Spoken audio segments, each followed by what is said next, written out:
Flowers bilang si Gu Jinpyo ng F4.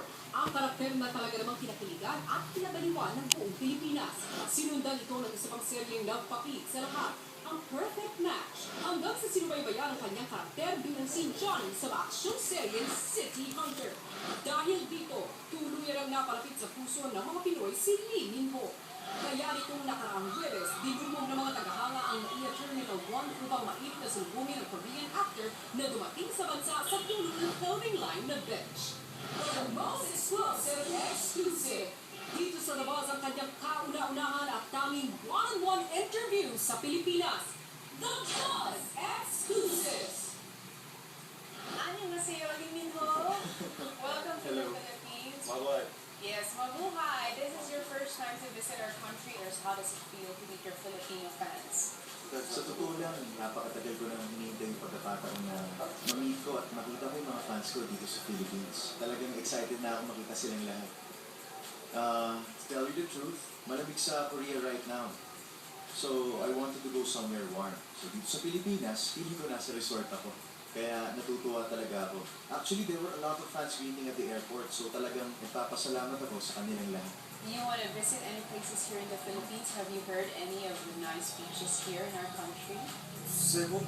Cebu, yes. Cebu is very beautiful. We also have Boracay, Palawan, beautiful beaches. Boracay. Oo, gusto ko rin makapunta. Yes, beautiful beaches here in the Philippines. Did you learn any Tagalog words already? Mabuhay. Mabuhay. And sarangke, Tagalog. Bago. Yes. Ay! Mahal. Mahal.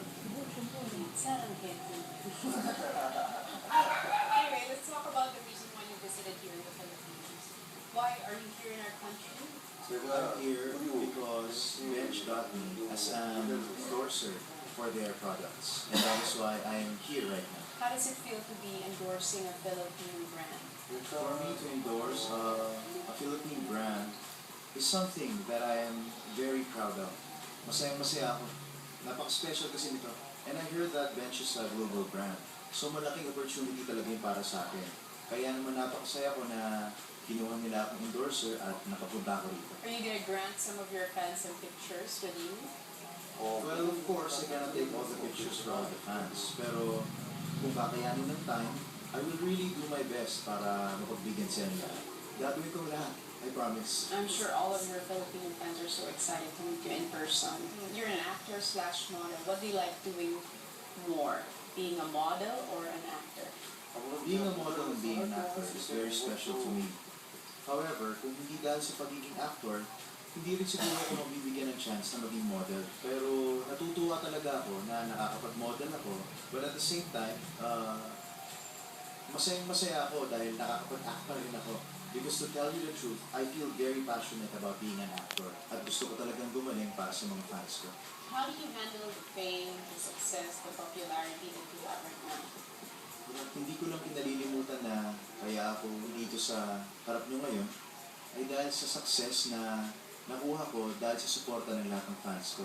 That is why I'm very honored at talagang nagpapasalamat ako sa lahat ng pagmamahal at suportang ibinibigay sa akin ng mga fans ko, sa lahat ng mga projects na ginagawa ko, sa lahat ng shows ko.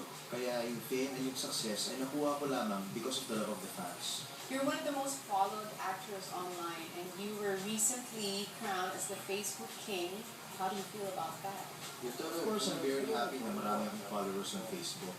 To tell you the truth, I'm really very excited. This is a very new experience for me. I get to talk to 5 million fans over the internet. So I'm very delighted and grateful. Kaya naman kapag may oras talaga ako, nag-reply ako sa mga messages nila. Kasi natutuwa rin naman ako na I get to interact with my fans. How important are your fans to you? Pero my fans are very important to me. Like I said, wala ako rito kung di dahil sa kanila. Nakikita ko talaga na yung mga fans ko, nagiging masaya talaga sila kapag napapanood nila ako. At alam ko rin na tuwing may lalabas akong bagong project o kaya mga bagong show, talagang inaabangan nila yun. At saka, natatouch talaga ako kapag sinasabi sa akin ng mga tao na gusto nila yung ginagawa ko. Dahil sa mga fans ko, I'm really motivated to work harder and to be better. What are the qualities that you look for in a girl? Dahil busy ako, wala talaga akong spare time to spend with someone special. Pero ang gusto ko, yung masayang kasama. At saka, hindi magaling at masarap kausap. Yung bang, hindi ako pabubore. Para naman parati kaming masaya magkasama. ABS-CBN aired 3 of your drama series, The Boys Over Flowers, The Perfect Match, and City Hunter. Which among the 3 is your favorite? Every time naman may bagong project, I always feel different about it. Kasi naman, ibang experience about isa. Yung Boys Over Flowers, yun ang nakatulong sa akin na marating kung nasaan man ako ngayon. Kaya naman, napaka-special sa akin ang project na yun. Pero mahalaga pa rin para sa akin, ibang projects ko. Like I said, every drama series is a different experience. Iba't ibang nararanasan ko. Yung City Hunter, for example, na-expand yung boundaries ko sa actor. Sa bawat project talaga, iba't iba.